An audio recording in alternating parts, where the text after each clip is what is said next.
Welcome back to Storyteller's Corner. My son's soft moan pulled me from a fitful sleep. I jolted awake, my hand flying to his forehead. It was burning like a hot coal. My heart felt as if it were being squeezed in a vice. Leo, my 5-year-old son, was feverish again. I glanced at the clock on the nightstand. Just past 11 p.m. Outside, New York City was still alive, but inside this sprawling Westchester mansion, the only sounds were my son's labored breathing and the frantic drumming of my own heart. I quickly grabbed a lukewarm washcloth to wipe him down, then took his temperature again, 102.2 degrees Fahrenheit. The red number on the digital thermometer was a dagger to my eyes. Shaking, I fumbled through the medicine cabinet. I'd used the last dose of children's Motrin that afternoon. We had to go to the hospital. I scooped his small, limp, and sweltering body into my arms and rushed out of the room, down to the living room. My husband, Ethan, was still there, legs crossed on the sofa, scrolling through his phone and whistling a cheerful tune. He was dressed in a brand new designer outfit, his hair slicked back with gel, a packed travel bag resting beside him. "Ethan," I called out, my voice cracking with panic. "Leo's fever is dangerously high. We have to get him to the emergency room, now."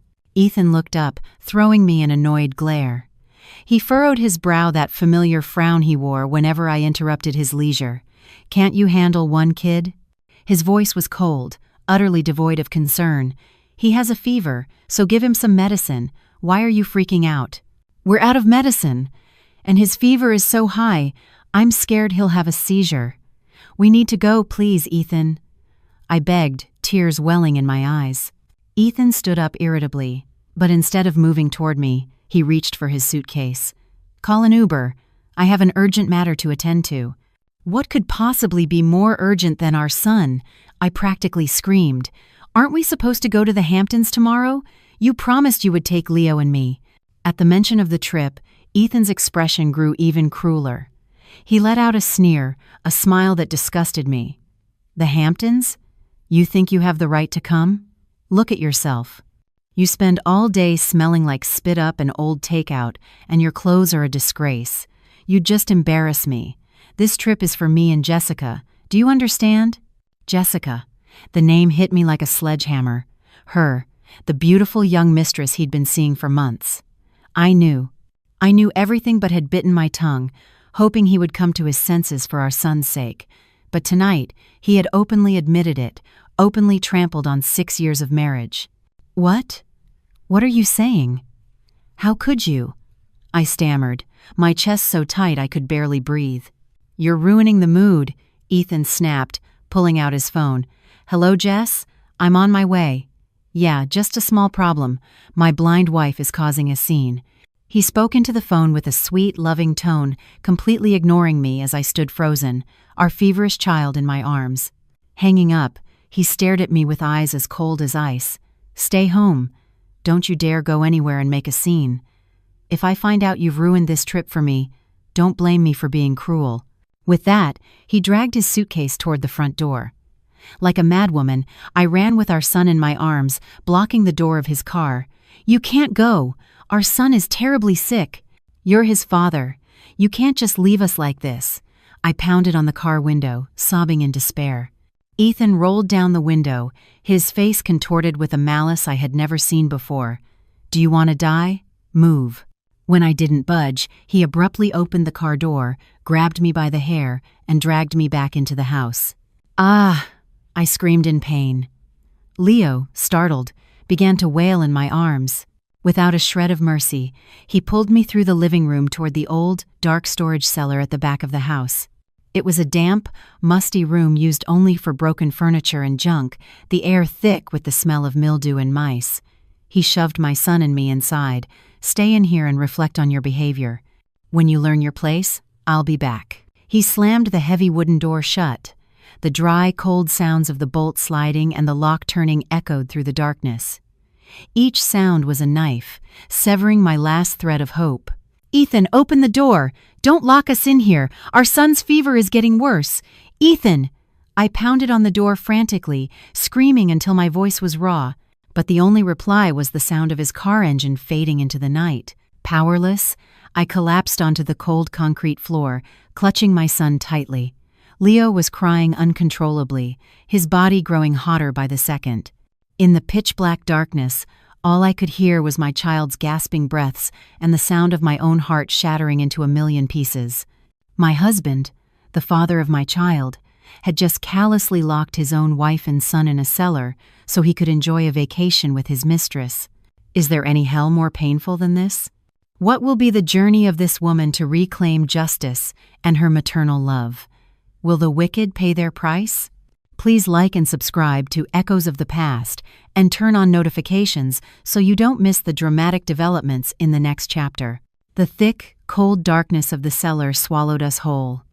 The stench of mildew, mice, and old belongings assaulted my nostrils, making my chest feel even tighter. I sat on the freezing concrete floor, holding Leo close, trying to warm him with my own meager body heat. He had stopped crying hysterically and had drifted off in my arms, but his body was still burning, his breaths short and rapid. I pressed my cheek against his forehead, the heat radiating off him like a fire. What could I do? Locked in here with no medicine, no water, my son wouldn't last long. Helplessness and despair tightened around my heart like an invisible vice, a pain so intense it was numbing. I scanned the darkness, searching for a glimmer of hope. The cellar's only window was high up, boarded over with wooden planks. A faint sliver of moonlight filtered through the cracks, casting thin streaks of light on the floor, not enough to see anything clearly. I could only sense the clutter of cardboard boxes and broken furniture piled around us. This was a prison my own husband had thrown us into. I took off my thin cardigan, dabbed it in my own tears, and gently wiped my son's forehead and neck, hoping it might cool him down even a little. He stirred, his dry lips murmuring in his delirious sleep. "Daddy, Ethan. Leo misses you." His innocent words were like 1,000 needles stabbing my heart. Fresh tears streamed down my face, not for myself, but for him. He was too young to understand the cruelty of the father he adored. He still saw his dad as a hero, the greatest father in the world. He didn't know that his hero was now enjoying himself with another woman, while his own son battled a high fever in a dark, filthy cellar. Memories of the past flooded back, as vivid as if they were yesterday.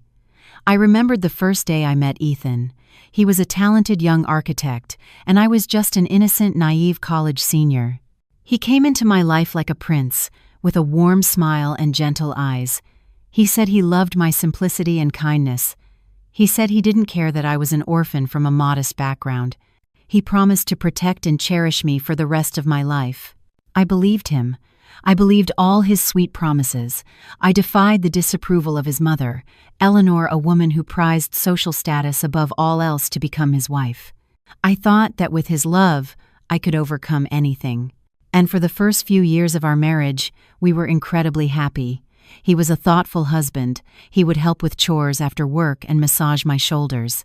On weekends, he'd take me for walks and we'd eat at food trucks I loved. When I was pregnant with Leo, he was overjoyed to the point of tears. He took care of my every need, forbidding me from doing any heavy lifting. He would press his ear to my belly and whisper to our son. During those days, I thought I was the happiest woman in the world. But when did it all start to change? Was it after his family's company hit a rough patch and he had to beg his mother for help? Or was it when Jessica appeared, with her youthful charm and flattering words that opened his eyes? He started coming home later. Family dinners became rare. He no longer cared about my feelings, replacing them with sharp words and cold stares. He started listening to his mother unquestioningly, taking all my sacrifices for granted. He turned into someone else, a stranger, selfish and cruel. I tried to hold on. I tried to forgive. I lied to myself, saying he was just stressed from work, that he would soon return to being the husband I once knew. But I was wrong.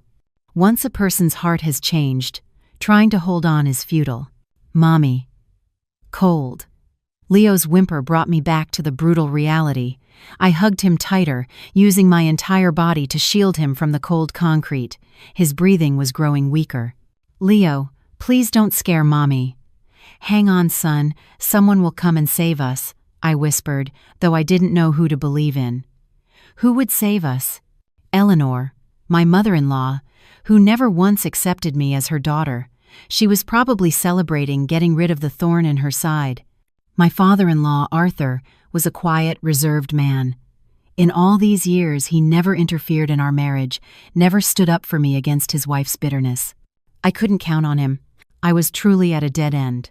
I stared helplessly at the silent wooden door. Despair washed over me. Were my son and I going to die in here? Die in the cold, alone, and despised by the person I loved most? The thought made me shudder. No, I couldn't die. I had to live, to raise my son, to make the person who caused us this pain pay. But what could I do? Utterly exhausted, I could only hold my son and cry, hot tears rolling down my cheeks and onto his feverish face. Just as I felt the last flicker of hope dying out, I heard a strange sound from outside. Screech, scrape. It was faint, like metal grinding against metal, slow and dry. My heart leaped. What was that? Was it the wind blowing a branch against the roof? Or a rat gnawing on something? I held my breath, straining to hear. Another sound, this time clearer. Click, like someone was trying to pick the lock. Was it Ethan? Had he come back? Or was it a burglar? Whoever it was, would they be our escape? Or another door to an even worse hell? The dry click of the lock turning echoed in the dead silence of the cellar, and my entire body went rigid. All thought ceased, replaced by a primal fear that squeezed my chest. Who was out there at this time of night? My first instinct was to retreat deeper into the darkness, clutching Leo like a mother animal protecting her weak offspring. I covered his mouth, terrified that even the faintest whimper would be heard. My heart hammered against my ribs, so hard I thought it would burst from my throat. Outside, the scraping and clicking grew louder, more frantic. Someone was definitely trying to break in. Had Ethan changed his mind and come back? No, this didn't sound like a key. It was rougher, like someone using a hard object to pry the bolt open. A burglar? The thought sent a chill down my spine. If a burglar came in and found us, would he kill us to silence us? Or was it someone Ethan sent? Was he afraid I'd cause trouble and sent someone to teach me a lesson? 1,000 terrifying scenarios swirled in my mind. I felt like I was on the brink of madness. Crash! A loud bang erupted as the thick wooden door was kicked open by a powerful force from outside. The dim yellow light from the hallway spilled in, casting a tall, imposing shadow in the doorway. I held my breath, my eyes wide, staring at the silhouette. My hand instinctively grabbed a piece of rotten wood beside me, ready for a hopeless fight. The figure stepped inside, their gait a little unsteady, urgent. As the person moved into a patch of faint moonlight, I was stunned to realize it was my father-in-law, Arthur. I could hardly believe my eyes. He was in his silk pajamas, his graying hair a mess. His usually calm, stern face was etched with sheer panic and worry. He was panting, a steel crowbar, the tool he'd just used to break down the door, still in his hand. "Chloe! Chloe? Are you okay?" He called my name, his voice trembling and hoarse, stripped of its usual authority. When he saw us huddled in the dark corner, he quickly threw the crowbar to the ground and stumbled toward us. My God! That monster! He dared to do this to his own wife and child? He knelt beside me, his rough, shaking hand touching Leo's cheek. The heat from my grandson's body made him recoil. "He's burning up. We have to get to the hospital now." It was only then that I came to my senses. Fear was replaced by stunned surprise and a flicker of hope. "Dad! Dad!" I burst into sobs, tears of relief, of terror, and of a belated gratitude. "How? How did you know we were in here?" He didn't answer immediately. He quickly took off his own robe, wrapped it around Leo, and lifted the boy into his arms. "No more questions. Let's go. We have to save my grandson first," he commanded, his voice regaining its usual decisiveness. I scrambled to my feet, my limbs numb from sitting for so long, and staggered after him out of the cellar. In the living room, the lights were still blazing. Ethan's suitcase was gone. On the coffee table, 2 half-empty glasses of wine remained, a bright red lipstick stain on one rim like a cruel mockery. Arthur didn't even glance at them, he just rushed straight to the garage. He placed Leo in the back seat and urged me to get in. "Hurry, Chloe." The luxury sedan, which he normally only used for important events, now tore through the night like a wounded animal. I sat in the passenger seat, looking back at Leo lying unconscious on the back seat, my heart aching. "Dad, Ethan." I hesitated. "He's gone." Arthur cut me off, his voice as cold as steel. His hands gripped the steering wheel so tightly his knuckles turned white. "He left with that tramp. I saw everything." It turned out he couldn't sleep tonight. He had gone out onto the balcony for some air and happened to see Ethan's car leaving. But inside wasn't me and Leo, it was Jessica. A bad feeling washed over him, and he went downstairs to look for us. He found our bedroom empty and couldn't reach Ethan by phone. He searched the whole house until, passing the cellar, he heard my faint, muffled sobs. "I'm useless. I've been too lenient with him for too long," he ground out, his voice filled with regret. "I thought it was just a phase, that he would come to his senses. I never imagined he could lose his humanity like this." I remained silent, tears streaming down my face again. So he knew. He knew Ethan was cheating. He knew what I was enduring. But he had chosen to stay silent. That silence was perhaps another invisible knife that had helped push me into tonight's hell. The car sped down the empty street. The streetlights flashed across his aged face, illuminating the deep wrinkles of pain and remorse. The hospital was only a few blocks away. I turned to look at my son. He was still unconscious, his breathing growing fainter. "Hang on, my love. We're almost there," I whispered. Just then, Arthur's phone rang. It was an unknown number. He frowned and put it on speaker. "Hello?" A panicked, unfamiliar male voice came through. "Excuse me, is this the emergency contact for the owner of the vehicle with license plate 51X?" My heart skipped a beat. That was Ethan's license plate.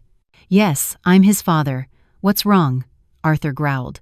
"Sir, his car was just in an accident on the Long Island Expressway. It's very critical." My ears started to ring, and everything went dark. Ethan, in an accident? Right now? Just after he had heartlessly abandoned us for his mistress? A vicious sense of satisfaction flickered within me, but it was immediately replaced by overwhelming confusion. As much as I hated him, I never wished him dead. He was still my son's father. The phone slipped from Arthur's hand and fell to the floor. The car swerved dangerously. "Dad!" I screamed, grabbing the steering wheel. Arthur was stunned, his eyes vacant, staring straight ahead. He muttered, "Retribution. It's divine retribution." The car screeched to a halt in front of the hospital emergency entrance. But now, my mind was not only consumed with worry for my son, but also with a tangled mess of chaos. My cruel husband was lying on the brink of death, and my father-in-law, who had just rescued me from one hell, seemed to be sinking into another of his own. The night was far from over. The emergency room doors swung shut, sealing me off from my son's world. I stood frozen in the cold hospital corridor, my mind a complete blank. The sharp smell of antiseptic, the squeak of gurney wheels, the urgent calls of nurses, it all blended into a distant, chaotic buzz. I couldn't hear any of it. In my ears, there was only the sound of Leo's weak, ragged breathing and the silent scream in my own chest. My child, my life, was in there, fighting for his life, and I could only stand here helpless.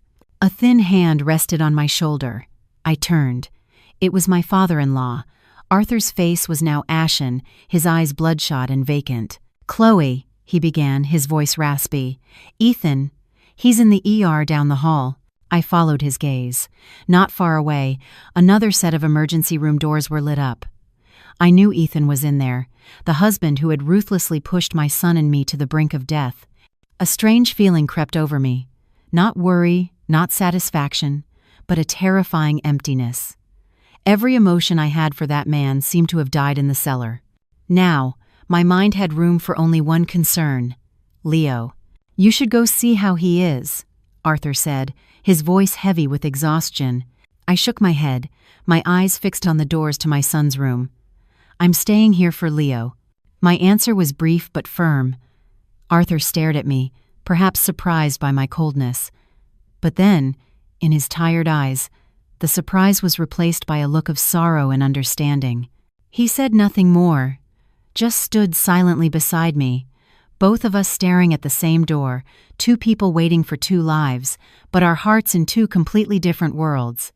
Time crawled by, each second a form of torture. I paced back and forth, my hands clasped tightly in prayer. I prayed to God, to any divine being who could hear my plea. Please save my son. He's so small, so innocent. Let me bear all the sin, all the retribution. Arthur slumped onto a waiting room chair, his head in his hands. His once straight back seemed to have stooped. I knew his pain was 100 times greater than mine. On one side, his grandson was in critical condition. On the other, his only son was fighting for his life. Both pains were tearing him apart. Finally, after what felt like an eternity, the doors to Leo's ER opened. A young doctor stepped out, removing his mask. Arthur and I rushed forward. "Doctor, my son, my grandson. How is he?" The doctor gave us a small, reassuring smile. "You were lucky you brought him in time. The boy had a febrile seizure caused by a viral infection. We've managed to lower his fever and stabilize him. He's out of immediate danger but will need to be monitored for a few days." Hearing this, my legs gave out and I sank to the floor, tears of joy streaming down my face. My son was saved. Thank God. Arthur let out a long sigh of relief and helped me up. "That's wonderful. Thank you, doctor. Thank you so much." Leo was moved to the pediatric ward. Seeing him sleeping peacefully in his bed, his face still pale but his breathing steady, a true sense of peace finally settled over me. I sat by his bed, holding his tiny hand to my cheek. As long as he was here, no other storm mattered. Arthur stood at the doorway for a long time, watching us, then quietly turned and left.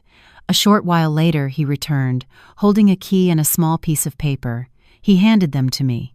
"Chloe, take these." I looked at him, confused. "What is this, Dad?" "It's the key to the safe in my office. The combination is Leo's birthday," he said, his voice low and strangely resolute. "Inside are the company seal, the deeds to all our properties, and several stock portfolios. From now on, you will hold on to them." I was so stunned I almost dropped the key. "Dad, what are you saying? Why would you give these to me?" Arthur looked me straight in the eye, his expression no longer vacant, but filled with steely determination. "I've been weak for too long. I stayed silent and let you and your son suffer. The price we've paid today is too high. Whether Ethan lives or dies, he no longer has the right to manage this family. As for your mother-in-law, she has been blinded by money and indulgence." He squeezed my hand that held the key. "Chloe, I know you are a good, strong, and sensible person. I can't trust anyone else but you. From now on, you will make all the decisions for this family. Use these to protect yourself and to raise Leo properly. Don't let anyone bully you ever again, not even your mother-in-law." His words, his trust, brought tears to my eyes.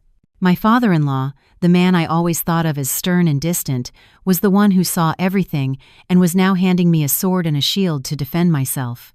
I held the key, feeling its weight, not just the weight of metal, but the weight of responsibility, of a new future opening before me. Dear listeners, witnessing the sacrifice and ultimate pain of a mother and wife, many of us surely feel a lump in our throats. If you believe that Chloe, our protagonist, deserves a chance to stand up and fight for herself and her son, please don't hesitate to give this video a like. Every like is a word of encouragement, an invisible source of strength to give her courage on her difficult but promising journey toward a new dawn. Just then, a nurse from Ethan's ER ran toward us, out of breath. "Sir, the doctor needs to speak with Ethan Hayes' family immediately." Arthur flinched and stood up. I instinctively moved to follow, but the nurse added something that made both of us freeze. "And?" "The patient's wife just arrived. She's making a scene out there, demanding to see her husband." "The patient's wife?" I was standing right here. Could she be talking about Jessica? Did she have the audacity to show up here, posing as Ethan's wife? The nurse's words were like a thunderclap, leaving both Arthur and me speechless. I was Ethan Hayes' legal wife, the woman who had been with him for 6 years, the mother of his child. So, who was the woman causing a scene? It had to be Jessica, Her audacity had surpassed any limit I could have imagined. She hadn't just stolen my husband, now she was trying to steal my identity, right here. Arthur's face darkened. Without a word, he turned and strode purposefully toward Ethan's emergency room. I hurried after him, a fire of rage burning inside me. I wanted to see her. I wanted to see the face of the woman who had destroyed my family. The hallway leading to Ethan's ER was already chaotic. From a distance, I could hear a familiar, shrill, screeching voice. "Do you know who I am? I'm Ethan Hayes' wife. My husband is in there. Why won't you let me in? What if something happens to him? Can you bear that responsibility?" In the middle of a small crowd of nurses and hospital security guards, there stood Jessica, dressed to the nines as if for a party. She wore a tight, scarlet-red dress, heavy makeup, and teetering high heels. She looked nothing like a worried wife, but more like a queen inspecting her domain, furious that her subjects were disobeying her.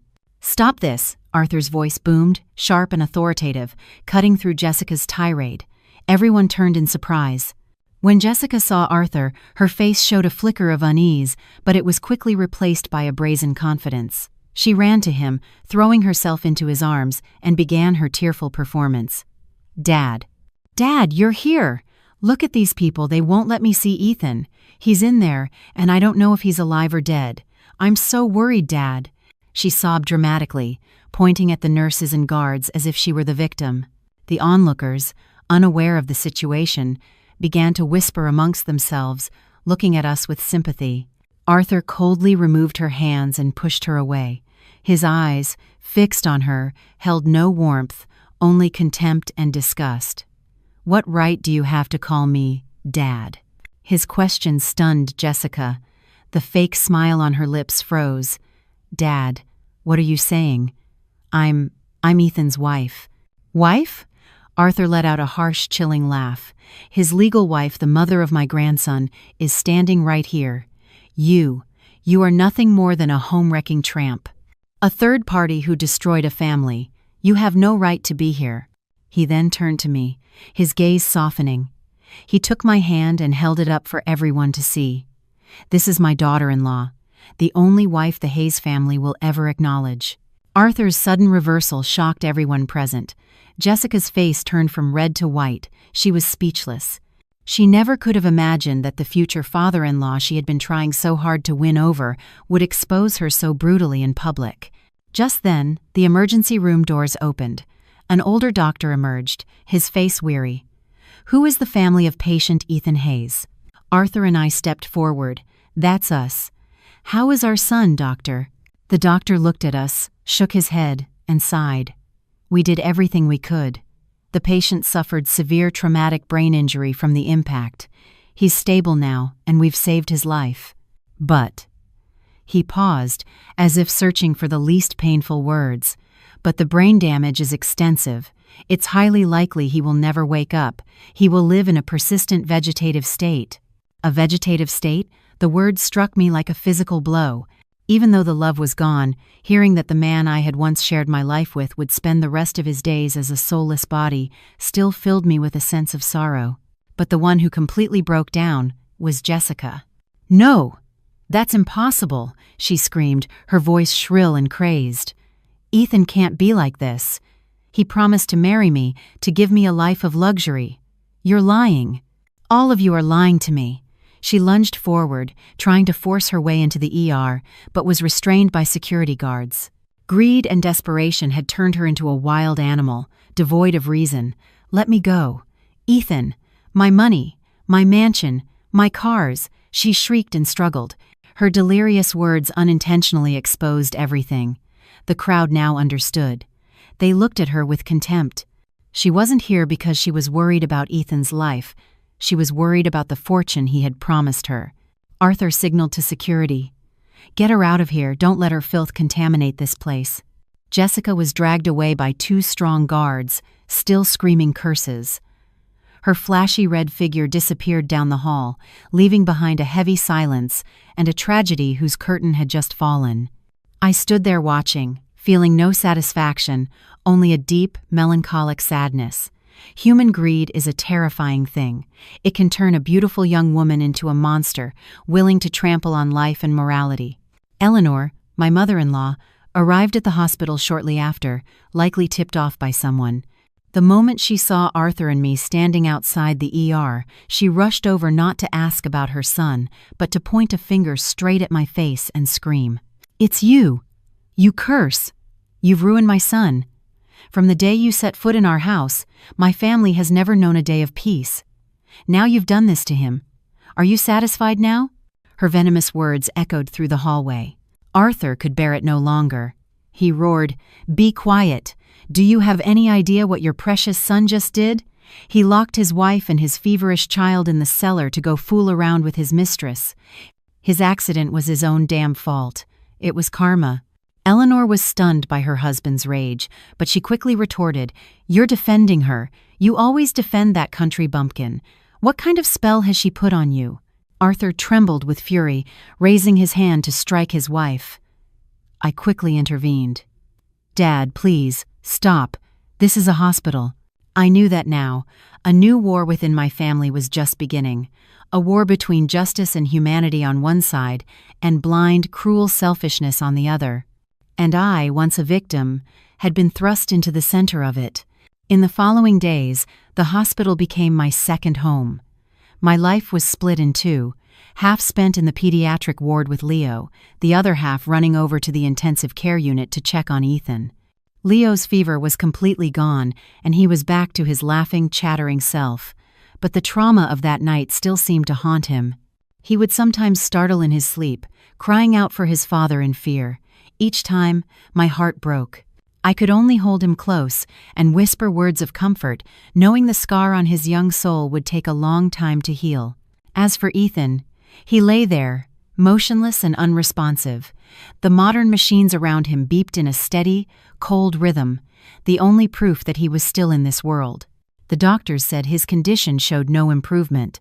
He was truly in a vegetative state, a shadow of his former self.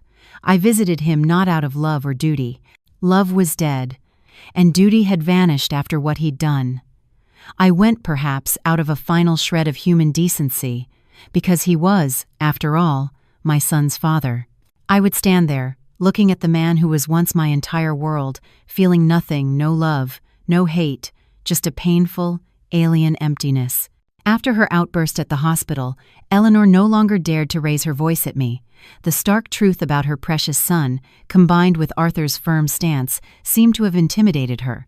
But I knew it was only a temporary silence. Inside that woman was a volcano of resentment, waiting to erupt. She visited Ethan often, but always chose times when I wasn't there.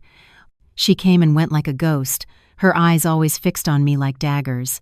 My life drifted on in a state of exhaustion and stagnation, until one afternoon, as I was peeling an apple for Leo, Arthur walked into the room. He looked much older, but his eyes were firm. He sat down and looked at me for a long time before speaking, his voice low and clear. "Chloe, you can't live like this forever." I looked up, not understanding. "Leo is well now, and Ethan, he will likely never wake up. You have your whole future ahead of you. You can't bury your youth in this hospital, in the shadow of a man who is no longer himself." "But what am I supposed to do, Dad?" I asked, my voice filled with confusion. "I don't know where to go." "Go home," Arthur replied simply, "and start learning to be the master of your own life. I told you, from now on you will be the one making the decisions. I want you to go back, not as a submissive daughter-in-law, but as the head of this family." His words left me speechless. Me, a woman who had only known the kitchen and her child, how could I possibly manage an entire estate, a major corporation? "I can't do it, Dad. I don't know the first thing about business." Arthur smiled, a rare sight on his weathered face. "No one is born knowing everything. If you don't know, you learn. When I first started, I was just a mechanic with nothing to my name. What matters isn't what you know, but whether you have the courage to do it." He looked deep into my eyes, his gaze imbuing me with an invisible strength. "Chloe, you are intelligent, patient, and most importantly, you have a kind heart. Those are things money can't buy, things that Ethan and his mother will never have." I believe in you. Do it for yourself and for Leo's future." That day, my son and I left the hospital and returned to the mansion I thought I would never want to see again. But this time, my mindset was completely different. I was no longer a shadow, a guest in my own home. I returned as someone who was about to learn how to fight for what was hers. As I stepped through the familiar doorway, I saw Eleanor sitting enthroned on the sofa, arms crossed, her sharp eyes scanning my son and me. "So, you're back. I thought you were planning to leave for good." I said nothing, simply leading Leo past her. "Stop," she barked. "Who gave you permission to leave without my consent? Do you even consider me your mother-in-law anymore?" I stopped and slowly turned to face her, looking directly into her eyes. My gaze no longer held the fear and submissiveness of before, but a calm that was almost cold. "Mother, I have returned to my home. I've brought my son to his room. I don't believe I need anyone's permission for that." My attitude stunned Eleanor. She had probably never seen me talk back to her like this. You, she stammered, speechless with rage. Just then, Arthur came down from the upper floor. "Are you trying to cause trouble again?" he growled. "Chloe just brought our grandson home from the hospital. If you can't say a single kind word, then at least don't look for a fight." Eleanor shot up from her seat. "Look at her, Arthur. She doesn't respect anyone anymore. She probably thinks that with Ethan lying there, she can take over and seize all the family's assets, doesn't she?" "Yes," Arthur replied, his voice firm. "From now on, all assets of this family, all major decisions in the company, will be decided by Chloe alone. That is my decision. Do you have a problem with that?" Eleanor's jaw dropped. She couldn't believe what she was hearing. Her plans to control the finances, to bring in a distant nephew as the new heir, all evaporated into thin air. She looked at me with an expression of pure hatred. "Fine. Very well, you two." "Very well," she seethed, then stormed off to her room. I knew that from this moment on, the war in my family had truly begun. But I was no longer afraid. I had my father-in-law's support, and most importantly, I had a reason to fight. In the days that followed, I began to acquaint myself with a completely alien world. Arthur became my mentor. He took me to the company, introduced me to key executives. He taught me how to read financial reports, analyze the market, and negotiate with partners. At first, I was completely lost. Everything was new and complex. But through perseverance and relentless effort, I gradually began to understand. I stayed up until 2 or 3 in the morning studying documents. I was the first to arrive and the last to leave, attending every single meeting. My transformation surprised everyone in the company, from the most demanding directors to the rank-and-file employees, and they slowly began to respect me. While digging into the company's affairs, I discovered many irregularities. Unexplained expenses, ridiculously overpriced contracts with shell companies, projects with mysterious cost overruns, all bearing Ethan's signature. It seemed he was not only a philandering husband, but also someone who had been using his position to embezzle from the company for years. A gut feeling told me Jessica wasn't the only other woman in his life, and that fateful trip to the Hamptons was probably more than just a romantic getaway. The deeper I delved into the company's paperwork, the more a chill ran down my spine. The business world that Ethan and his family had built was not as glamorous or transparent as it appeared. It was a tangled web of shady relationships, cleverly forged numbers, and huge sums of money that had vanished into thin air. Every one of Ethan's signatures on those documents felt like a mockery of my naivete over the years. I had thought he was a brilliant husband, dedicated to his career. It turned out his brilliance was used to siphon the sweat and effort of his own father. Arthur, after handing over the reins to me, seemed to have shed a great burden. He didn't interfere directly, serving only as a patient advisor and mentor. Every night, after Leo was asleep, we would sit in the study, surrounded by towering stacks of files. He showed me how to spot a disadvantageous contract, how to track cash flow, how to see through the lies that numbers could tell. In business, you can't fully trust anyone, not even those closest to you, he said, his eyes distant. Greed can turn a friend into an enemy, a loved one into a stranger. His words were a bitter summary of his own family's tragedy. I decided to start with the largest and most unusual expenditures. My eyes landed on a series of regular monthly transfers to a company with a very elegant name, Elysian Designs LLC. Each transfer was for tens of thousands of dollars, labeled as project consultation fees. But the strange thing was, this company had never appeared on our list of official partners. I asked Arthur. He shook his head, having never heard the name. A phantom consulting firm? Or was this Ethan's channel for laundering money? I decided I had to find out more. I turned to David, a young, intelligent sales manager who was fiercely loyal to Arthur. He was one of the few at the company who wasn't in Eleanor's or Ethan's camp. After I explained the situation, David agreed without hesitation. "Don't worry, Chloe. Leave it to me. I've suspected something was off for a long time but never had the chance to speak up." Just 2 days later, David brought me a file. The information inside was staggering. Elysian Designs was a real company, but it wasn't a construction consulting firm. It was a high-end interior design and luxury furniture business. And the legal representative, the owner of the company, was none other than Jessica. A cold dread washed over me. So that was it.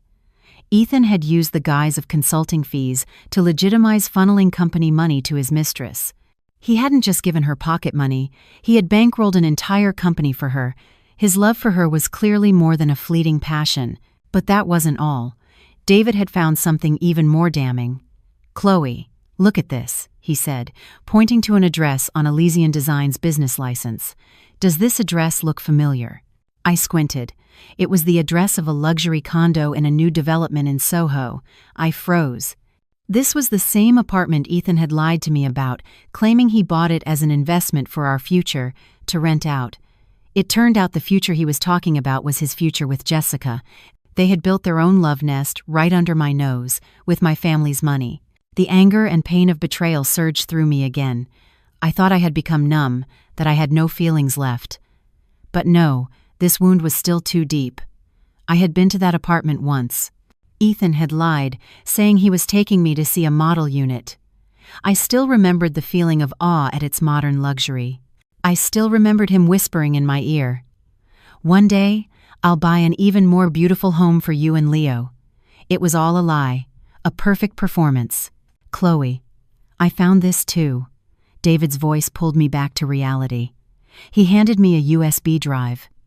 "This is a recording from the security camera in the building's hallway. It took a lot of effort to get it." My hand trembled as I plugged the USB into my computer. A video appeared. It was footage from the afternoon of the day Ethan had his accident. In the video, Ethan and Jessica were holding hands, laughing and talking as they stepped out of the elevator. Ethan was carrying the very travel bag I had packed for him. They weren't going to the Hamptons. Their destination was this apartment. They were about to start their romantic getaway right there. I fast-forwarded. About 2 hours later, Ethan left alone. He looked rushed, talking on the phone with someone, his expression tense. He got in his car and sped off. That must have been when he received an urgent work call and rushed onto the highway, leading to his fateful accident. So the Hamptons trip was just a lie to deceive me. His real paradise was so much closer. Do you see, listeners? Sometimes the truth is more brutal and cruel than we can imagine. A devoted wife, dedicated to her family, was deceived so brazenly by the husband she loved. If this story has touched your heart, if you feel outrage at the betrayal and sympathy for the wife, please share this video. Let's spread this story as a cautionary tale for the women around us, so they can recognize and protect themselves from liars. And to give Chloe more strength in her fight for the justice she so thoroughly deserves. I closed the laptop, my head spinning. This evidence was more than enough to expose Ethan and Jessica, but I didn't want to stop there.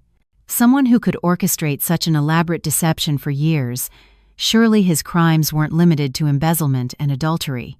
I had a strong feeling that Ethan's accident might not have been an accident at all, and that the secrets behind the projects he managed were far more sinister. With irrefutable proof in my hands, I could have immediately blown the whistle on everything, ruining Jessica's reputation and leaving Eleanor with no face to show anyone, but I didn't. A surprise attack might bring temporary satisfaction, but it wouldn't solve the root of the problem. Moreover, my instincts about Ethan's other dark secrets urged me to act more cautiously. I needed to peel back his layers one by one, carefully and surely, until the rotten core was fully exposed to the light. I decided not to expose them immediately, but to start by cutting off their lifeblood: money. My plan began on a bright Monday morning. I woke up earlier than usual, chose a navy blue power suit, and applied light but sharp makeup. I looked at myself in the mirror, no longer the weak, submissive Chloe of yesterday. My eyes now held a steely resolve and a hint of coldness. Today, I would make my first move. I went to the office and called an emergency meeting with the accounting department and David. To everyone's surprise, I issued a decisive order. As of today, I am ordering a review and temporary suspension of all payments for consulting contracts with Elysian Designs. Furthermore, freeze all supplementary corporate credit cards issued to non-employees. The head of accounting, a middle-aged woman known to be one of Eleanor's loyalists, immediately objected. "Miss Hayes, we can't do that. The contracts with Elysian Designs were personally approved by CEO Ethan Hayes and have been paid regularly for 2 years. As for the supplementary cards, one of them belongs to the chairman's wife, Mrs. Eleanor Hayes. If we freeze it without authorization, when she finds out..." I cut her off, my voice quiet but powerful enough to silence the room. "What did you just say? The chairman's wife?" To my knowledge, the current chairman of the board is Mr. Arthur Hayes. My mother-in-law, Mrs. Eleanor Hayes, holds no official position in this company. So on what grounds is she using a corporate credit card with no spending limit? The head accountant was speechless, her face pale. "As for Elysian Designs," I continued, my sharp gaze sweeping over everyone, "I suspect this company is a front for money laundering. I have already asked our legal department to investigate. Until we have a definitive result, all transactions are to be halted. This is my order, as the acting head of this company, with the full authority of Chairman Arthur Hayes. Does anyone have any objections?" The meeting room was dead silent. The power Arthur had given me was now in full effect. No one dared to argue. As I expected, the storm broke just a few hours later. The first person to call me was Eleanor. She was at a high-end department store, and her familiar black card had been declined. "You? What did you do to my card?" she screeched into the phone, her voice filled with rage. "You dare to lock my card? Do you know who I am?" I replied calmly, my voice even. "Mother, I am simply following company policy. Corporate credit cards are for employees for business-related expenses. You are not an employee, so I was forced to revoke it. You dare to lecture me? This company belongs to my family. I can spend whatever I want. Mother, the company is an independent legal entity, not the personal property of anyone. From now on, for all personal expenses, please use your own money," I said, then hung up, giving her no chance to curse me further. I could imagine her face. She must have been furious enough to burst, her life of luxury and endless shopping sprees brought to an abrupt end. The next person to find me was Jessica. She didn't call, she came straight to the office. She was still fashionably dressed, but her face lacked its usual arrogant confidence. She was stopped at the reception desk. I watched her on the security monitor from my office. She tried to look pitiful, telling the receptionist she had an urgent matter to report to me. I let her up. Entering my office, Jessica looked around with envious eyes. "Chloe," she began, her voice sickeningly sweet, "I heard our company is suspending the contract with my firm. Is there some kind of misunderstanding? Our contract is still valid." I leaned back in my chair, twirling a pen. "There is no misunderstanding, Miss Walker. Our company is simply in the process of reviewing the effectiveness of our partners, and we've noticed that besides receiving regular monthly payments, your company seems to provide no actual consulting value." Jessica's expression shifted. "What do you mean by that?" "The contract was signed by Ethan himself. He knows best the value we bring." "Oh, really?" I gave a faint smile. "Then would you mind showing me any work reports, acceptance records, or any consulting products your company has delivered to us over the past 2 years?" Jessica was at a loss for words. Of course, she had none of those things. They were all fake contracts. You're deliberately making things difficult for me. If Ethan finds out, he won't let you get away with this, she resorted to threats. I stood up, walked over to her, and whispered close to her ear, just loud enough for the two of us to hear. Ethan, you think he can do anything to me now? Perhaps you should worry about yourself first. Do you think I don't know where the money for your Soho apartment came from? Or who paid for that sports car you're driving? Miss Walker, you should remember that what isn't yours must eventually be returned, sometimes with interest. Jessica's entire body trembled, her face deathly white. She looked at me with a mixture of fear and hatred. She never expected I knew everything. Get out, I said, my voice like ice. Before I call security. Jessica stumbled backward, not daring to say another word, and fled as if she'd seen a ghost. My first move was a resounding success. I had cut off 2 leeches that were draining the company dry, but I knew this was just the beginning. When cornered, wild animals become more dangerous than ever. And I had a feeling Eleanor and Jessica wouldn't stay down for long. The real fight was just about to begin. Just as I predicted, the silence from Eleanor and Jessica was merely the calm before the storm. Cut off from their financial sources and lavish lifestyles, those 2 women had nothing left to lose. And when people have nothing to lose, they can do the most insane things. Their counterattack wasn't aimed at the company or its assets. It was aimed directly at the one thing I cared about and my greatest weakness right now, my reputation. They wanted to destroy me, to turn me into a villain in everyone's eyes, so that I could no longer hold my head high and fight back. The storm began with whispers, rumors spread with deliberate intent. At first, it was within the company. People started whispering behind my back that I was an inhuman wife who, while her husband lay helpless, conspired with her father-in-law to seize power. That I was a snake they had nurtured in their home for years, only to turn around and bite them. I knew these rumors were being spread by the head accountant, Eleanor's crony. I ignored them. I focused on my work, believing my actions would be the best response. But I had underestimated their viciousness. When the office gossip wasn't enough to bring me down, they decided to take the story public, turning it into a melodrama to win the public's sympathy. One morning, as I arrived at the office, David rushed into my office, his face pale. "Chloe, we have a problem. You need to see this." He placed a tabloid newspaper on my desk. On the front page, a sensational headline screamed at me. "The ugly truth behind a billionaire's tragedy. Wife's twisted affair and plot to seize fortune as husband lies dying." Below was a long, tear-jerking article. It spun a completely fabricated story. It claimed Ethan and I were a happy couple until I had an affair with another man, heavily implying it was David. When Ethan found out, he was so heartbroken that he drove recklessly and caused the accident. The article went on to accuse me of not even visiting my husband in the hospital, instead colluding with my father-in-law to take over the company, kick my mother-in-law out of her home, and cut off all her financial support. Accompanying the article were purposefully taken photos. A picture of David and me working late at the office captioned, "The lover's secret rendezvous behind the unfortunate husband's back." A photo of Eleanor crying outside the mansion gates from the day she caused a scene captioned, "Elderly mother thrown out of her home by cruel daughter-in-law." And most disgustingly, a secretly taken photo of Ethan in his hospital bed with the caption, "The tragic husband, abandoned in his time of need." My blood boiled. I couldn't believe they could be so vile. They not only distorted the truth, but also shamelessly used the tragic image of their own son and husband to slander me. "Chloe, this is spreading like wildfire," David said anxiously. "On social media, people are sharing it everywhere. All the gossip forums are talking about you. They're calling you." He hesitated. "Calling me what? Just say it."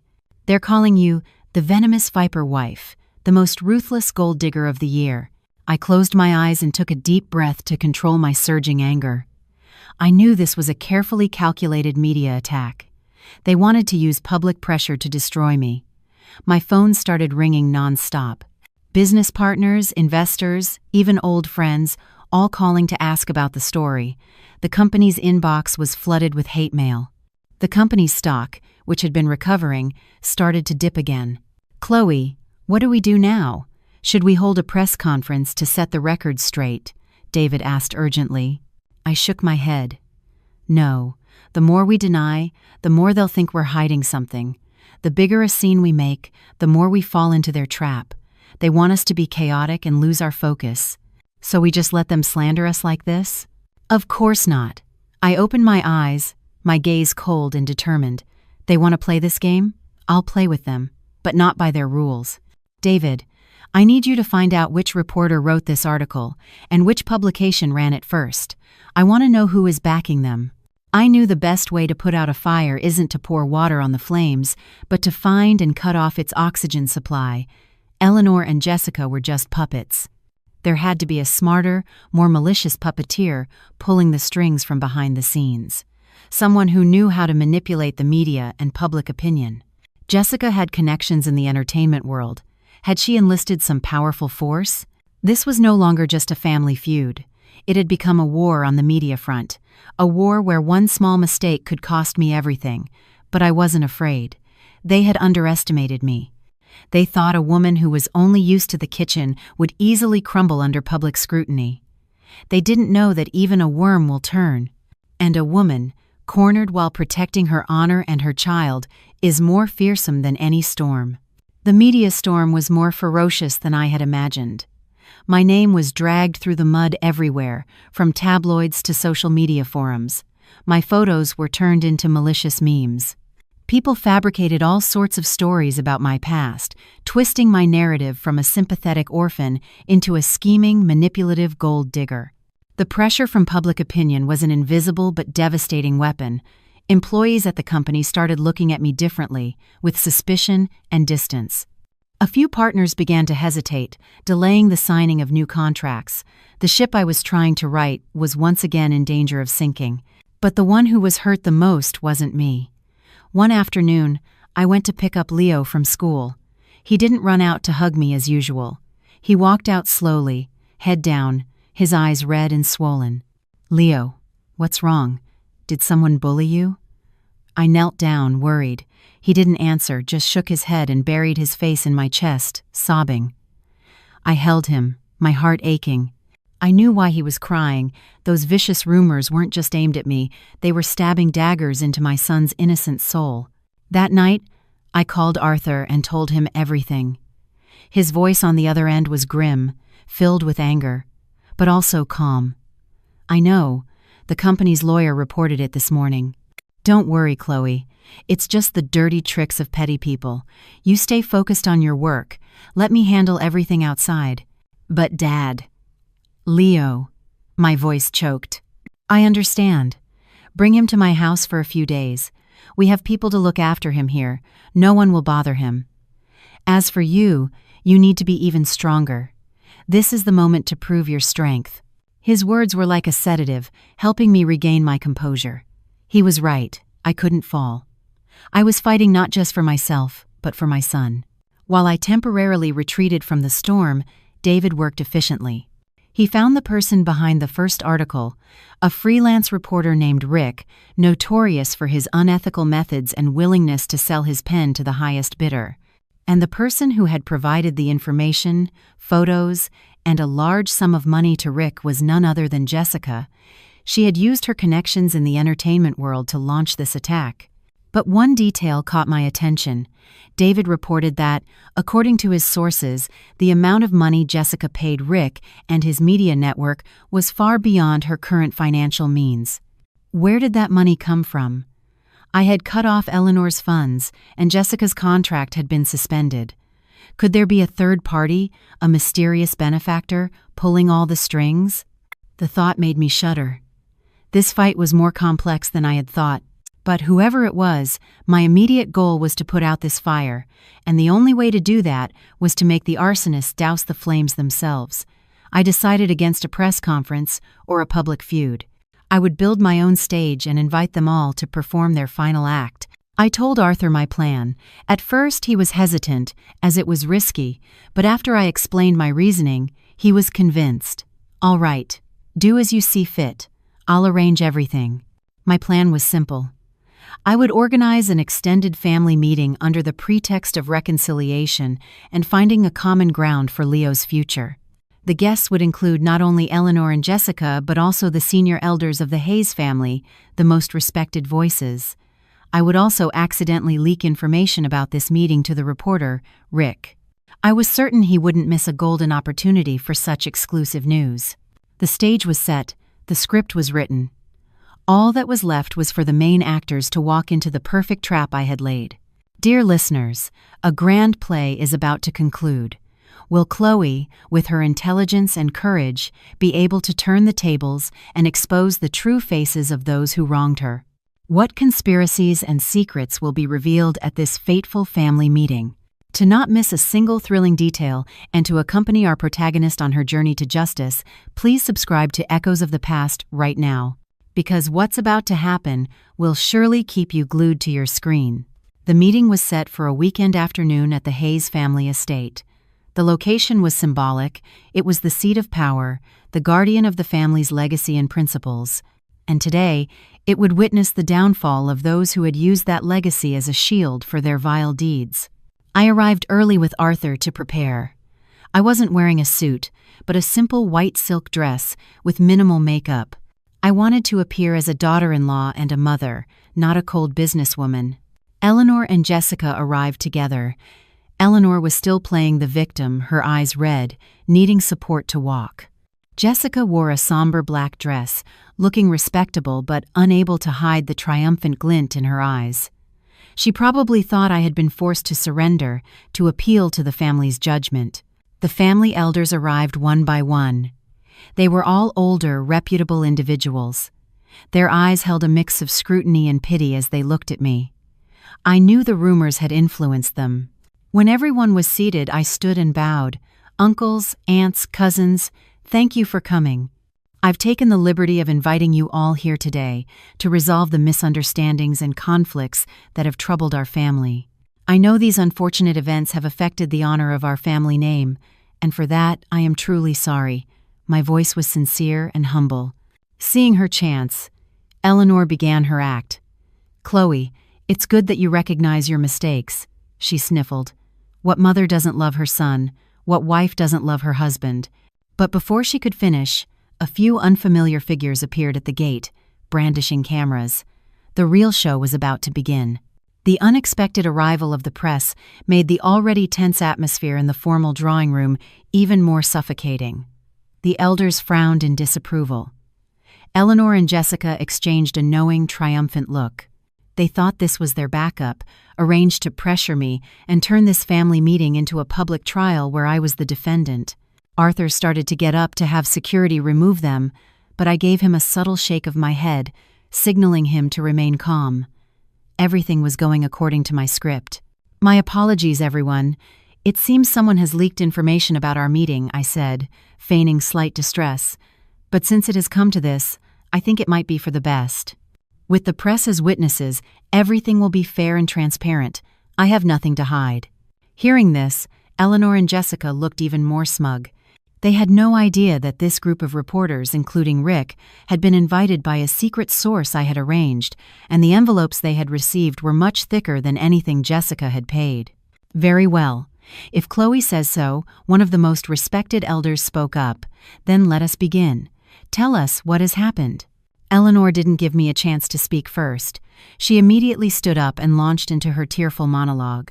She recounted the perfectly fabricated story from the tabloids, how I had been unfaithful, how heartbroken she was to discover my affair, how I had ruthlessly seized the family assets and kicked her out of her own home. She acted so convincingly that even I almost believed her tragic tale. The camera flashes were relentless. When she finished, Jessica seamlessly took over. She didn't cry. She portrayed herself as a concerned outsider who couldn't stand by and watch an injustice. Uncles, Ethan and I were just close friends, she said, her voice filled with sincerity. Because I was so close to him, I witnessed his pain when Chloe betrayed him. I tried many times to persuade Chloe to reconsider, to return to her family, but she wouldn't listen, she even said. She paused, feigning reluctance, that she couldn't waste her life with a husband who was about to become an invalid. That last line was a knife to the heart. vicious. Her cruelty knew no bounds. She not only slandered me but also used the most heartless words to describe the man she called a close friend. A murmur went through the room. All eyes were now on me, filled with judgment and reproach. Rick the reporter was scribbling furiously, a smug look on his face. Their performance was perfect. They had successfully painted me as an unforgivable villain. I listened to it all in silence. I didn't interrupt, didn't argue. I let them perform, let them expose their own fake, dirty faces. When the room was buzzing with whispers, when I had become the focus of their condemnation, I slowly stood up. "Are you finished?" My voice was unnervingly calm. My composure surprised everyone. They were likely expecting a breakdown, a plea for mercy. Not this. "Your performance was truly outstanding." I clapped softly, a purely sarcastic gesture. If I weren't in the middle of it, I might have believed you. But unfortunately for you, I didn't come here today to watch a play. I came here to show you another one, a play called The Truth. With that, I signaled to David. He connected his laptop to a large projection screen that had been set up beforehand. "First, let's review the close friendship between Miss Walker and my husband." The security footage from the Soho condo building played. The image of Ethan and Jessica, holding hands, embracing intimately, appeared in crystal clear detail. The room went silent. Jessica's face went white. "No, that's a doctored video." "Doctored?" I laughed coldly. "Then what about these?" A series of bank transfers from Ethan's account to Jessica, deeds to the condo, and the title for a sports car all in Jessica's name flashed on the screen. "Miss Walker, your friendship with my husband is quite valuable. It's worth a condo and a sports car. I wonder, does your friendship have a price tag?" Jessica collapsed into her chair, utterly defeated. All eyes now turned to her with disgust. "Next, let's talk about my mother-in-law's suffering." I shifted my focus to Eleanor. "You said I cruelly threw you out of the house. I wonder if you remember this conversation." An audio recording I had secretly made on my phone played. Eleanor's sharp, bitter voice filled the room. "She probably thinks that with Ethan lying there, she can take over and seize all the family's assets, doesn't she?" Then came Arthur's firm voice. "From now on, all assets of this family, all major decisions in the company, will be decided by Chloe alone." The recording ended. Everyone now understood. It wasn't me who kicked her out. She had left in a rage because her power and access to company funds had been cut off, and then she had fabricated the story to frame me. And finally, my voice hardened, my eyes locking onto Eleanor and Jessica, regarding the story of my affair and my plot to seize the assets. "This is the real truth." I played the final recording. It was a conversation between David and the reporter Rick, which David had secretly recorded. In the audio, Rick admitted everything. It was Miss Walker who hired me. She gave me a huge sum of money, provided all the info and photos, and told me to write a shocking story. The more I could slander Miss Hayes, the better. She said if she could take Miss Hayes down, she would have everything, and she wouldn't forget my share. Every scheme, every dirty trick was laid bare. The room was plunged into a dreadful silence. The elders' faces were purple with rage. The reporters were in a frenzy, their cameras aimed squarely at the two women who now sat stunned, their faces drained of all color. Eleanor and Jessica were utterly defeated. They had dug their own graves, and I had just pushed them in, burying them in shame and disgrace. Their play was over. But mine, the final judgment, was still to come. The family meeting ended in chaos and humiliation for Eleanor and Jessica. Faced with irrefutable evidence, they had nothing to say in their defense. The family elders, after learning the truth, were furious. They, on behalf of the entire family, bowed their heads in apology to me and Arthur for their misguided judgment and promptly disowned Eleanor, declaring her a disgrace to the family name. Eleanor, once a powerful matriarch, now had nothing, no money, no honor, and no family. She fainted on the spot and was taken to the hospital, shunned by everyone. Jessica was swarmed by the press. She tried frantically to escape, but there was nowhere to run. Sharp questions were hurled at her. "Miss Walker, did you orchestrate the smear campaign against Miss Hayes?" What is your true relationship with CEO Ethan Hayes? Was the money for your home and car obtained illegally? Her carefully constructed facade was shattered. Her modeling career, her image as a sweet, innocent girl, had crumbled to dust in a single afternoon. As for the reporter Rick, once the recording was made public, he knew he was exposed. He tried to flee but was apprehended by our company's security and handed over to the police. Facing charges of defamation, blackmail, and professional misconduct, his career was over. The curtain had fallen. The villains had paid their price. I thought I would feel triumphant, joyous, but instead, I just felt a bone-deep exhaustion. This war had taken too much from me. I just wanted to go home, hold my son, and forget everything. But it seemed fate wasn't done with me yet. After the meeting, David and I returned to the office to wrap things up. While organizing the files related to the case, David suddenly exclaimed, "Chloe, I just found something really strange." He pointed to his computer screen, which showed Jessica's bank transactions. "Look here." Besides the regular payments from Ethan, her account received a massive one-time transfer of $2 million from an unknown company called Apex Holdings. I frowned. Apex Holdings? I'd never heard of it. Whose company is that? I checked, David said, his expression serious. It's a newly emerged real estate company with very deep pockets, but the shocking part is its legal representative. It's a man named Marcus Hayes, Ethan's distant cousin, the one who was fired from our company 3 years ago for stealing construction materials. Marcus Hayes. I vaguely remembered him, a thuggish-looking man with shifty eyes, whom Arthur himself had fired. How could a man like that be the head of a major real estate firm? I found this, too, David said, opening another file. It was a map of projects being developed by Apex Holdings. My eyes froze on a project named Viana Oceanfront Resort. David, zoom in on the location of that project. He did as I asked. When the map focused, my heart stopped. The project was located on the exact stretch of coastal land in the Hamptons where Ethan had lied about taking us for a vacation. Everything clicked into place with horrifying clarity. The trip to the Hamptons wasn't just a getaway with his mistress, Marcus Hayes, Apex Holdings. The $2 million transfer to Jessica. It was all connected. And Ethan's accident. It happened on the Long Island Expressway, the main route to the Hamptons. Was that just a coincidence? David, I want you to investigate everything about Apex Holdings and this Marcus Hayes. I want to know where their money comes from, if there's anything shady about their projects. And specifically, find out where Marcus Hayes was and what he was doing on the day of Ethan's accident, I ordered, my voice firm.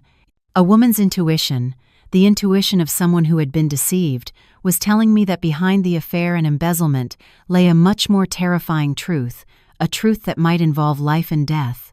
While waiting for David's findings, I decided to visit Ethan at the hospital, not because I cared, but because I needed answers. He was the most important link in this entire story. He was still lying there in the ICU, unchanged. I sat by his bed, quietly looking at the man who was once my husband. His face was still handsome, but now pale and lifeless. "Ethan," I said softly, "can you hear me? How many more secrets are you hiding? What were you really going to do in the Hamptons that day? It wasn't just for fun with Jessica, was it?" He didn't respond. Only the steady beep of the heart monitor answered. I sighed, about to leave, when I suddenly saw his finger twitch. It was a tiny, almost imperceptible movement, but I saw it. My heart pounded. I immediately called for a doctor. The doctor examined him for a long time, then turned to me with a look of surprise and joy. "It's a miracle. The patient is showing response to external stimuli. This is a very positive sign. There's a chance he might wake up." I was frozen. Ethan, I could wake up. At this moment, I didn't know whether to consider this good news or bad. If he woke up, he would have to face the reality that his family was in ruins, his mother was a broken woman, and he himself was entangled in a web of deadly secrets. And more importantly, if he woke up, would the people lurking in the shadows let him live? Or would they do everything in their power to silence him for good? The news that Ethan might wake up spread like lightning, bringing not just hope, but also immense danger. I knew the shadowy figures behind this would not sit idly by. Ethan, once a perpetrator, was now a key witness, a ticking time bomb that could destroy everything. I immediately had Arthur tighten security at the hospital. Our most trusted guards were posted outside the ICU 24/7. Anyone entering, including doctors and nurses, was thoroughly screened. I was in a race against time, a race against criminals trying to silence their last witness. Meanwhile, David's investigation into Apex Holdings yielded shocking results.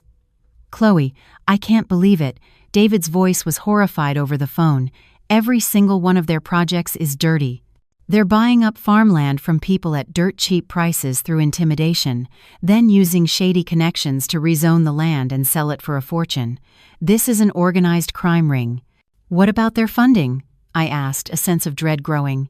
"That's the most terrifying part." David paused. "Apex Holdings' cash flow is linked to an international money laundering operation, and it's connected to some of our company's old projects, the ones Ethan was in charge of." So it was clear. Ethan hadn't just embezzled company funds to support his mistress. He was a key player in a much larger criminal network. He had used his power to turn his father's company into a tool for a crime syndicate. Marcus Hayes was just a pawn. The real mastermind had to be someone incredibly powerful. "David, what about the accident?" I checked the highway cameras and witness statements. It looked like Ethan was speeding and lost control, but there's one strange detail. About 10 minutes before the crash, Ethan's car was forced to the shoulder by an unmarked black truck. They stopped for a moment, then drove on. A witness described the truck driver as a man with a large scar on his face. A black truck, a man with a scar. My instincts screamed that this was no ordinary traffic accident. This was an internal purge. Perhaps Ethan knew too much, or had done something to displease his superiors, and they had tried to eliminate him. But why did he survive? Maybe it was luck. Or maybe it was fate, forcing him to live, to face his sins, and to bring everything to light. I took all this information to a special investigative unit within the police force that Arthur had secretly contacted. These were people we could trust. A major case was opened. The net was being cast, waiting for the big fish to swim into it. Dear listeners, our story is reaching its most thrilling climax. An organized crime ring, bloody assassination plots. It's all beyond our initial imagination. Who do you think the final mastermind is? Will Ethan wake up to expose the crimes? And what will Chloe do to bring the culprits to justice? Leave your comments below. Every opinion, every prediction is part of this journey for the truth. And who knows, your guess might just come true. A few days later, something unexpected happened. Eleanor, upon hearing her son might wake up, came to the hospital, crying and begging to see him. I hesitated, but then agreed. I wanted to see what she would do. Under the close watch of our guards, she was allowed into his room alone for 10 minutes. The police and I watched her every move on a hidden camera. Eleanor walked in, saw her motionless son, and broke down. "Oh, Ethan, my son, how did it come to this? If something happens to you, how can I go on living?" She sobbed, but then her words turned strange. "You were so foolish, son. I told you not to get involved with them. They aren't people, they're demons. And now look, you're lying here, and that Chloe is about to turn the world upside down. If you wake up, if you talk, they'll kill us all. Not just you, but me, this entire family. They'll even kill Leo." Shaking, she pulled a small syringe from her pocket, filled with a clear liquid. My heart stopped. What was she doing? Was she going to kill her own son to silence him? "I'm sorry, my son," she whispered. "I'm doing this for your own good. Once you're gone, it will all be over. You'll be at peace." She tremblingly brought the needle closer to Ethan's IV line. "Stop!" The door burst open. The police and I rushed in. Eleanor jumped, dropping the syringe. What were you doing to your son?" I growled. Eleanor was speechless, her face white as a sheet. "Were you about to inject him with poison? To silence him?" She collapsed to the floor, wailing like a child. I had no choice. They threatened me. They said if Ethan woke up and talked, they would kill my entire family. They would kill Leo. I had no other choice. Her confession was shocking. So there were people even more terrifying than her, people who had pushed a mother to the point where she was willing to murder her own child. This criminal network had truly sunk its tentacles into the darkest corners of human nature. Based on Eleanor's confession and the evidence we had gathered, the police launched a massive raid. Marcus Hayes, the scarred-faced enforcer, and dozens of others in the Apex Holdings network were arrested. But the true mastermind, the most powerful figure, was still at large. He seemed to have sniffed out the danger and vanished without a trace. The war was not yet over. The raid on Apex Holdings sent shockwaves through the city's business and political circles. Several high-ranking officials were suspended pending investigation. Phantom real estate projects were exposed, and the international money laundering ring was dismantled. Justice, it seemed, was slowly being served. But for me, the victory felt incomplete. The ultimate mastermind, the man who had caused my family's tragedy and pushed my mother-in-law to the brink, was still an unknown. He had disappeared like a ghost. Meanwhile, a miracle occurred. Ethan, after weeks of being unresponsive, began to wake up. His recovery was slow but hopeful. He could open his eyes and recognize people, though he couldn't yet speak. I visited him every day, not as a wife, but as the person who held his fate in her hands. I told him everything. I told him how his mother and I had been locked in the cellar, how his own mother had tried to kill him, about the fall of the Hayes family, and about the crimes he himself had committed. I don't know how much he understood. I only saw that with every story, tears would stream down his face. Were they tears of regret or helplessness? I didn't know, and I no longer cared to know. Love, hate, it had all faded, leaving only a cold emptiness. The only thing I needed from him now was his testimony. Testimony about the final mastermind. The police tried to question him multiple times, but Ethan still couldn't speak. He could only make muffled sounds and use his eyes to communicate. But his eyes were always filled with absolute terror whenever the man behind the scenes was mentioned. It was as if that name was a taboo, a specter more frightening than death itself. Eleanor, after being caught red-handed, confessed everything she knew, but her information was vague. She only knew of a big boss behind Ethan, someone with immense power who could decide the fate of her entire family. She had been threatened and forced to obey. Due to her cooperation and fragile mental state, she was released on bail under house arrest. Every day, she would come to the hospital and watch her son's room from a distance, never daring to go closer. The once arrogant woman was now just a silent shadow, living with her guilt and belated regret. As for Jessica, when the crime ring was busted, she knew she couldn't escape. She quickly sold her assets and tried to flee the country, but she was arrested at the airport. Facing overwhelming evidence of her complicity in money laundering and fraud, along with the defamation charges, she received a fitting sentence from the law. My life slowly returned to a kind of peace, but it was a heavy peace. I faced a difficult choice every day. Ethan was no longer a threat. He was just an invalid who would live the rest of his life in dependency and torment. I could easily file for divorce, cut all ties, and let him fend for himself. It would be sweet revenge, a deserved ending for what he'd done. But whenever I looked at Leo, I couldn't bring myself to do it. He often asked to visit his dad. He would sit by the bed, telling his father stories from school, showing him his drawings.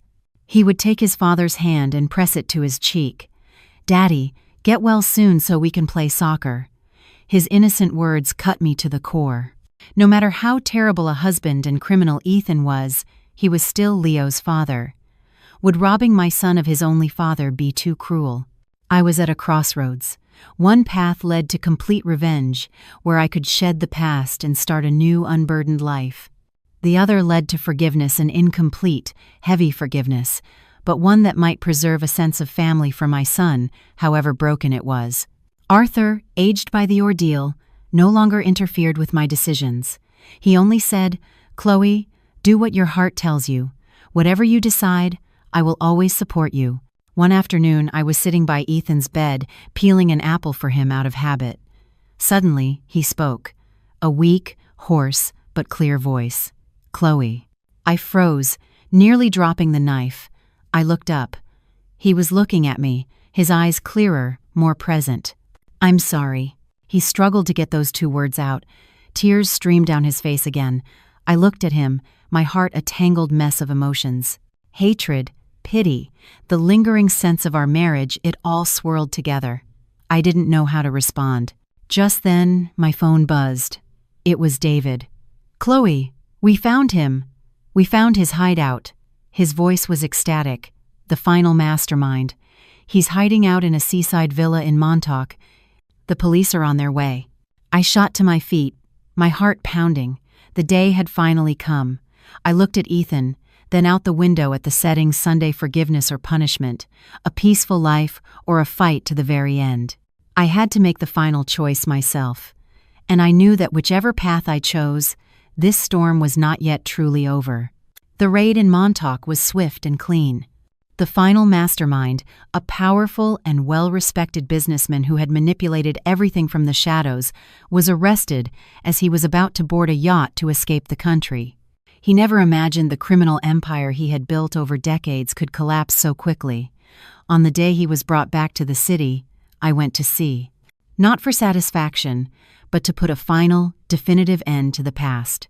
Through the window of the police car, I saw a familiar face. It was the man from some of Arthur's old photographs, a man my father-in-law had once called a friend.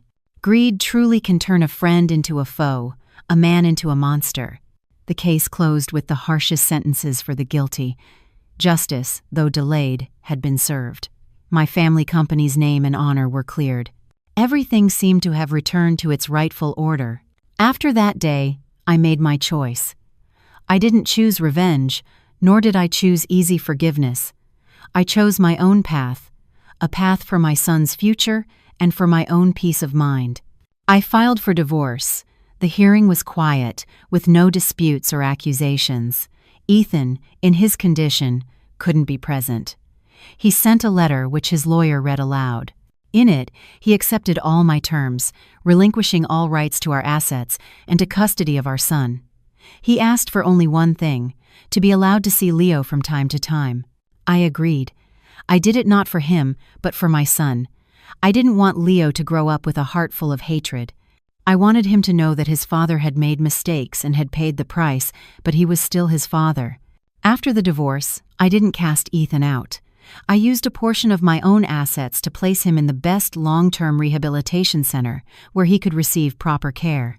I did it not out of love, but out of a sense of shared history, the history of 6 years as husband and wife, the duty of one human being to another at their lowest point.